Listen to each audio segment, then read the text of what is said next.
Yeah. So akong verse pud mga igsoon maayong hapon sa inyong tanan. So ang verse kay naa diri sa Salmo 8 verse 4. Nag-ingon di ani, unsa ba ang tawo nga ikaw matinugdanon man kaniya, ug ang anak sa tawo nga ikaw nagduaw man kaniya. So dari nga bersikulo ba ka si David ang nagsulat ani nga libro, nangutana siya nga unsa man ang tawo nganong matinagdanon man kay ang Ginoo sa atua. So grabe makapangutana ka ba nga grabe ang Ginoo ba kay grabe siya ka matinagdanon sa matag usa ka nato nga kanunay ta niya giproteksyonan, kanunay niya tagitagaan og kapiskay sa panglawas, matinugdanon kay ang Ginoo sa ato nga special kay ta diha sa yang atubangan. So katong kanang atong hisgutan tong pagbuhat sa Ginoo sa mga butang. So sa dihang ang tanang butang gibuhat sa Ginoo pinaagi lang sa iyang mga pulong. So sa dihang nagbuhat siya sa kanang mga isda, mga mananap ug mga tanan yuta ug mga kahoy siya tumungha ang kahayag. Di ingon ang pulong sa Ginoo og nitungha ang kahayag. Then ingon din ang Ginoo sa pagkakita niya nga maayo kini. Ingon ang Ginoo nga, "Hala, maayo gayud kini, it was good." Pero sa dihang gibuhat niyang tawo, wala siya gaingon nga tumungha ang tawo. Wala siya nag-ingon ana. Munang makaingon ta nga special kita diha sa Ginoo kay nganuman gihaguan pa sa Ginoo ang tawo, iya pang giporma. Nagkuha siya glapok, iyang giporma nga tawo tapos iya din giginhawaan ang ilong then nahimo na din tawo. So tapos nag-ingon din siya nga it was very good. Maayo gayud kaayo kini. So ang atong ikumpara ang tanang butang nga gibuhat sa Ginoo pinaagi lang siyang mga pulong. Tapos nakita sa Ginoo ayang gibuhat ingon siya maayo kini. Pero sa dihang sa tawo na wala siya gaingon nga tumungha ang tawo. Yaging gihaguan. Dayon ingon siya it was very good, maayo gayud kayo kini. So but pasabot grabe day kaayo ta ka special sa tubangan sa Ginoo. Grabe kay ta ka unsay tawag ana kanang importante kay ta ba? Kanang bitawng kuan, di ba lahi man kita sa tanang gibuhat sa Ginoo sa mga hayop, sa mga ingon gito siyang Koropino nagbaklay-baklay mi padulong simbahan ingon siya nga nangani wala ta nasama sa kabaw ba? May gani lahi ta mo na ingon ko nga anana ko kay special man ta diha sa Ginoo. So inana ta ka special diha sa Ginoo kay nganuman iyang halangdong trono, iyang trono lang itong trono ang Ginoo biya kay espiritu. Walay dugo, wala siya unod, kay espiritu man siya. Dili siya makita, pero nagpakatawo siya. Para ikaw og kitang tanan iyang pakamatyan. Iyang iula iyang dugo. Kay sa unang panahon kung makasala ang tawo, maghalad ra sila og mga mananap. Maghalad ra sila. Then kanang karnero ilang ihalad nga buhi tapos ang katong dugo nga muula mo to, then ang aso nga mo sulbong sa babaw mo mutambon sa ilang sala. Pero sa dihang nagkadugay ang panahon naligid ang mga kapanahunan, grabe nakadautan ang tao, dili na kaya matambunan sa kuan bitaw sa dugo sa mga mananap sa karnero munang siya mismo nagpakatawo. Kay gawas sa pag-ula sa dugo wala daw kapasayloan ang sala. So ang Ginoo iyang kaugalingong dugo iyang giula para sa ato para naay kapasayloan ang sala kay ang dugo man sa Ginoo moy kanang dara ta na pasaylo ang atong sala bitaw. So grabe dara nato makita ba nga grabe gid ay ta gihigugma sa Ginoo. Gihigugma kay ta sa Ginoo kanang palangga kay ta sa Ginoo kay kinsa ra man gud ingon gani ang pulong sa Ginoo nga bisan man gani sa mga taong matarong wala man gani magpakamatay. Samot ta kanang tawo nga dautan. So kitang tanan dautan ta kay kanang kuan man kanang makakasala man ta tanan naman na sa pulong sa Ginoo walay bisan usa nga matarong ang tanan nagpakasala og nakabsan ang himaya sa Ginoo. Kay ang sala man gud mao manay makapalayo sa ato gikan sa Ginoo. Kibali kay ang Ginoo man nato kay balaan man so walay sala. Kanang limpyo ang Ginoo, balaan ang Ginoo. So kung makasala ta, murag malayo ta sa himaya sa Ginoo. Kay ang sala kay kanang mo na hinungdan nga nung malayo ta sa Ginoo. So manang usay gani feeling nato kay layo kay ang Ginoo. Pero kabalot ta ingon ang pulong sa Ginoo walay sala nga dili kaya pasayloon sa Ginoo. Basta kita lang muduol, musugid sa atong sala, magpaubos sa atong kaugalingon, bisan unsa na kadako nga sala, kaya kay na pasayloon sa Ginoo. Kaya kay na kanang hugasan sa Ginoo mo nang kanunay gid ta nga kanang special man ta sa tubangan sa Ginoo, gibuhatan niya nga kana bitawng pinaka-special ta nga gibuhat sa tanang binuhat sa Ginoo is pinaka-special ta kita nga mga tawo. So ang Ginoo nag-ingon pud ang pulong sa Ginoo nga nang wala nagtinguha ang Ginoo nga adunay malaglag, adunay maadto dito sa kanang kuan kay duha ra man ang padulngan sa tawo. Duha ra ka dalan nga luag ug dalan nga sigpit. Kanang dalan nga luag dara tanan larga. Walay kuan pero sa dalan nga sigpit lipay lagi dari sa luag pero ang padulngan kasakit. Dari sa sigpit kanang kuan lagi siya murag lisod kaayo kay sigpit biya pero ang katapusan mao ang kinabuhing walay katapusan. So duha ra ang dalan nga atong padulngan kung asa ta nag-agi sa luag ba or sa sigpit. Kanang luag dara ginapadulong sa kanang kalayo o kuan man na siya biblical man na sa pulong sa Ginoo nga pagkahuman sa tawo nga mamatay ang tawo mao na ang hukom. So ang Ginoo nag-ingon ang pulong sa Ginoo nga walay kanang ang Ginoo dili siya gusto nga naay malaglag kun dili ang tanan nga makabaton sa paghinulsol. Kay mahal man kay ta sa Ginoo, gihigugma kay ta sa Ginoo. Kay ngano man giproteksyonan ta sa Ginoo. Kani atong kinabuhi usa sa timailhan nganong kanang gihigugma ta sa Ginoo napatay kinabuhi karon. Usa sa timailhan nganong gihigugma ta sa Ginoo kay kanunay siya nagproteksyon. Kanunay siya naghatag og kanang hangin. Kung walay oxygen, kung walay hangin makaginhawa ka ta dili gyud. Ang atong kinabuhi dili ni atua. Gipahulman ra ni sa Ginoo sa atua. Kanang moabot ang panahon nga kwaon ni sa Ginoo ang atong kinabuhi. Manang mahinungdanan kaayo nga sa dili pa ta kwaon sa Ginoo o sa dili pa mobalik ang Ginoo nakaandam gid ta. Kay wala man ta kabalo bisan asa gani karon naipatay. Wa ta kabalo unsa nga pamaagi ta mamatay. Wa ta kabalo kung asa ta dapit mamatay, kanus ata mamatay. Manang importante kaayo nga sa dili pa na mo abot naka-ready bitaw atong kalag. Kay ang tanang mga butang diri sa kalibutan, tanan natong hinaguan ato rang biyaan. Kanang atong balay, atong biyaan, atong mga sinina, tanan-tanan. Wala tay madala kung asa ta padulong mo nang importante gid kaayo nga ato biyang atong gahinan ang ato bitawng kanang spiritual life ang Ginoo. Tagaan nato siya panahon sa atong kinabuhi. First ay unahon nato kanunay ang Ginoo kay una man siya kanunay sa kay kung dili bitaw ta una sa hunahuna sa Ginoo di na ta kaginhawa.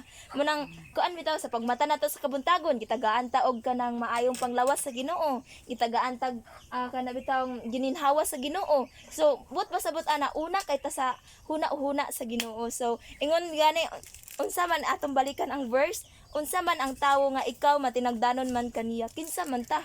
Kinsa ra gud ta? Nganong matinagdanon man kay ang Ginoo? Ginoo biya siya, hari sa tanang hari, Dios sa tanang Dios. Pero tungod sa iyang takong gugma sa matag usa kanato, iyang giula, iyang dugo. Og ang Ginoo nag-offer, ansi tawag anang unsa Bisaya anang nag-offer te?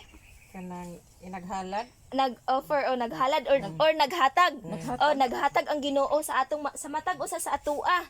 Naghatag ang Ginoo sa og kaluwasan. Kay kuan man na kanang kita na mao man gid realidad sa kinabuhi. Kitang tanan kay nabuhi ta diri sa kalibutan pero mawala ra pud ta. So manang importante jud kaayo nga samtang napata diri sa kalibutan, napatay kinabuhi diri sa kalibutan, atong ihatag ang atong kaugalingon kay Jesus. Kay si Jesus iya man gihatag iyang kaugalingon sa matag usa sa atua, iyang kaugalingong dugo, kaugalingon iyang kinabuhi. Grabe makahuna-huna ta ba nga. Grabe kay ang gugma sa Ginoo. Kada bitong usay nga maghuna-huna ka. Grabe gid kay ang kamaayo ang Ginoo. Kay siya mismo gianhi sa kalibutan kay espiritu man ng Ginoo. Yang gibiyaan yang halangdong trono parang kita, parang ako ug ikaw na ay kaluwasan, makabaton og kaluwasan. So mo to ang pulong sa Ginoo gusto lang nga i-remind sa Ginoo nga kada bitong gihigugma kay ta sa Ginoo. Palangga kay ta sa Ginoo. Og kanang mahinungdanan kita siyang atubangan. Munang kanunay lang pud ta nga kanunay ta nga mutuo sa Ginoo, kanunay ta nga musangpit sa Ginoo, kanunay ta magpaubos sa tong kaugalingon diha sa Ginoo. Kay ang Ginoo ingon pagani sa pulong sa Ginoo nga kanang bisan unsa ka pula ang atong sala kaya nang papution sa Ginoo sama sa balhibo sa karnero. Basta importante na anan tay pagpaubos sa atong kaugalingon nga Lord, wala koy arang mahimo kung wala imong tabang. Lord, pasaylo ako sa mga butang nga akong nabuhat. Kay kitang tanan makasala man gid ta kay sa hunahuna pa lang nato sa pulong sa buhat makasala ta. Pero grabe, dara pud na dayag ang gugma sa Ginoo ba. Kay bisan kapila ta magkabalik-balik og pagpakasala pero ang Ginoo gihigugma gyapon ta sa iya. Kung kita mismo sa atong kaugalingon na makasala nga tawo gi panamas-tamasan ta kanang giistoryahan tag mga dili maayo, maglisod mangitag pasaylo ana nila, maglagot mangita ana nila. Grabe pero ang Ginoo daghan kita nga mga tawo tapos magduman tag pagpakasala pero grabe dara ginato makita ang gugma sa Ginoo kay sumanang hangtod na patay kinabuhi diri sa kalibutan ato nang ihatag sa Ginoo, atong i-offer ang atong kinabuhi sa Ginoo, pinaagi sa pag-alagad kaniya, pagsunod siyang mga pulong kay kuan manggod ang tinuod nga naay kasiguraduhan sa kinabuhi dili nang dato dili nang daghan kay kag kwarta sa bangko, na kay insurance, dili na maoy secure nga kinabuhi. Ang secure nga kinabuhi, ang naay kasiguraduhan nga kinabuhi, kanang naa ka kang Jesus. Kanang nangalagad ka kang Jesus, kanang naa kay pagtuo kang Jesus. Muna tinuod nga secure nga kinabuhi. Kay kang Jesus ra ingon ganito, Jesus is the way, si Jesus mao ang dalan. Siya ang kamatuuran ug siya ang kinabuhi. Siya ang tagiya sa atong kinabuhi. Si Jesus ang tagiya sa atong kinabuhi mo nang atong bitawon kanang ipailalom ang atong kinabuhi sa Ginoo. Like unsa man atong ikabalos sa Ginoo. Sa tinuod lang, wala kita ikabalos sa Ginoo. Sa mga butang nga iyang gibuhat sa atua. Kay kani pa lang ang atong kanang gininhawa, dili na ni mabayran. Sa salapi ang atong gininhawa. Kay sa ospital gani, oxygen dito. Tagpila ka mga kwarta ang magasto sa oxygen lang na. Wala pay labot sa kusog. Wala pay labot sa gininhaw. Wala pay labot sa kanang sa kinabuhi. So grabe, kung kwarta ang basihan, dili ta makabayad sa Ginoo sa kwarta. Dili ta makabayad bitaw. Ang ato lang bitaw kay kanang kita, di ba kita nga mga tao nagpray man kita sa Ginoo, nang hangyo ta sa Ginoo nga, Lord, tagay kog kusog, tagay kog kanang kapiskay sa panglawas para makapadayon ko sa pagbuhat sa mga butang nga akong buhaton. Ang Ginoo kanunay nagatubag ana. Pero unsa kahag kanang ang Ginoo po'y mangayo sa tuwa. Kabalo ko ta nga ang Ginoo nangayo pud sa tuwa. Napoy gipangayo ang Ginoo sa tuwa. Unsa man na ang atong higayo, ang atong oras. Nga tagaan pud unta nato ang Ginoo og oras. Oras nga magampo, oras nga magbasa sa Bible, oras nga maminaw sa pulong sa Ginoo, oras nga magsimba sa iyaa. So ang Ginoo nangayo pug oras. Nga bisan bitog, kung makaistorya pa ang Ginoo, tagay pug og higayon na. Tagay pug kanunay man gud ang Ginoo kanang nakakuan sa ato aba, kanunay siya nga kanunay tanya giuna sa atong kinabuhi. So kita grabe kay ta ka bless. Kay hangtod karon buhi pa ta. Nakapaminaw ta siyang pulong, tapos dapat kinabuhi karon kay ang uban gyud grab wala na. Pero kita naatay kinabuhi, taas daghan pa kay tag chance. Umanang kung naatay higayon, ato naging halagaran ang Ginoo. Ihatag nato sa Ginoo ang deserve niya. So deserve man ang Ginoo nga simbahon, alagaran og pasidunggan. So maayo kay ang Ginoo sa tong kinabuhi, no? Kay grabe kay siya ka maayo, special ta siyang atubangan, gipalangga ta sa Ginoo. So motuingon ka ganina nga dili lang ta mabuhi pinaagi sa tinapay lamang, apan sa matag pulong nga nagagula sa baba sa alagad sa Ginoo. So kanang kuan kita sa atong kinabuhi dili lang physical tanan, napo tay spiritual. So ang atong physical nga kinabuhi atong ginapakaon, atong ginaatiman para dili magluya, dili magkasakit. Atong grabe na to mo usay mo inom pag vitamins, usay kanang mukaon gid og kanang healthy nga mga pagkaon para lang gid dili magkasakit atong lawas. So inana po sa atong kuan kanang napotay kalag. So ang atong kalag kanang gigutom pud na. Nagkinahanglan pud nagpagkaon og ilimnon. So ang pagkaon sa atong kalag mao ang pulong sa Ginoo. Og ang tubig sa atong kalag mao ang kanang presensya sa Ginoo. So kanunay ta nga kana bitaw maminaw pud ta sa pulong sa Ginoo kay mao man ay pagkaon sa atong kalag kay kuan magunsa man ang tambok kay ta, dako kay ta. Kana bitaw nakakita mo tong dako kay nga grabe kay nga tambok nga tao. Sa kuan amot ko kabalo kung nakikita mo sa Facebook man to grabe dako kay niya oy. Pero ang importante lang bitaw kay kanang tambok pud ang atong kalag. Kung tambok man ta o bahala giwang ta basta tambok atong kalag. Muna importante. So kailangan pud atong kalag, nagtuaw pud na atong kalag sa mga pagkaon kay gutom pud na. So inana pud sa atong kinabuhi nga kinahanglan magahin pa tayo magampo, mag-istorya sa Ginoo. Kaya ang Ginoo kanunay man siya maminaw. Maminaw ang Ginoo sa atoa. Ang tao mohukom sa atoa. Hukman ta sa tao. Pero wala sila katungod nga mohukom sa atoa kay ang Ginoo man. Ang hukman ta sa tao pero sa Ginoo gihigugma ta sa Ginoo. Kanang gusto sa Ginoo nga naatay kanang maayong kaugmaon. Og namay kanang ikaduha nga kinabuhi. Ang tanan nga mawala diri sa kalibutan na ay atubangon. Sa katapusan ba nga kanang walay kanang si tawagan na walay kasakit o katapusan nga silot. So at nara sa atong pagpili. Samtang buhi pa ta diri sa kalibutan naa sa atong pagpili. Kay nakadepende ang kanang kung asa ta padulong kung unsa atong kinabuhi karon. So naa sa ato ang pagpili kung gusto ba ta nga moadto dito sa kuan na nagsaad ang Ginoo. Nagsad ang Ginoo og kinabuhi nga walay katapusan. Kalipay, lunlon kalipay kung diri sa kalibutan ginasakit ka. Diri sa kalibutan nate balatian, diri sa kalibutan daghan kitag mga problema, daghan kitag mga kabug-aton. Pero didto naay gisaad sa Ginoo. Kalipay nga walay pagkatapos, lunlon kalipay. Magbaklay pa ka sa kanang bulawan nga dapit. Grabe nga saad sa Ginoo bitaw. So kana bahala nagsakiton ta diri sa kalibutan. Basta importante dito sa ikaduhang kinabuhi, malipay ta kauban ng Ginoo nga magadayeg sa iya. Kaysa man naman malipayon kita diri sa kalibutan na sa ikaduhang kinabuhi, sa ikaduhang kuan, ginasakit ta adlaw ug gabi. Kay tinuod man na ang pulong sa Ginoo nga dito sa kuan sa linaw nga kalayo ginasakit ang mga tao dito adlaw ug gabi na nagkagot sa ngipon, na naghilak, na nagkuan, pero ilaa man og pinilian.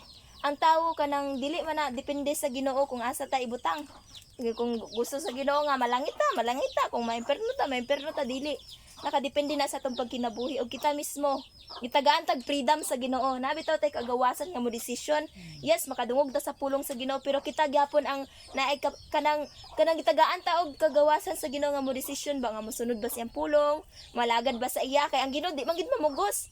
Gusto lang niya nga makadungog kasi ang pulong. Gusto lang sa Ginoo nga makabati ta siyang pulong, pero ang Ginoo dili mamugos. Nga kinahanglan gyud mga lagad mo sa kuha. Kinahanglan gyud tumanon ninyo akong pulong. Kinahanglan gyud nga mosimba mo sa kuha. Dili ina na ang Ginoo kay gitagaan man tagagawasan sa Ginoo nga mopili. So dapat kung naman tay kagawasan nga mopili, dapat atong pilion gitong pinakamaayo nga makaayo sa atong kalag, nga makapalambo sa atong kalag. So maayo kay ang Ginoo ba nga maayo siya sa atong kinabuhi. So mao na to. Unta sa sunod maginanig gyapon ta kay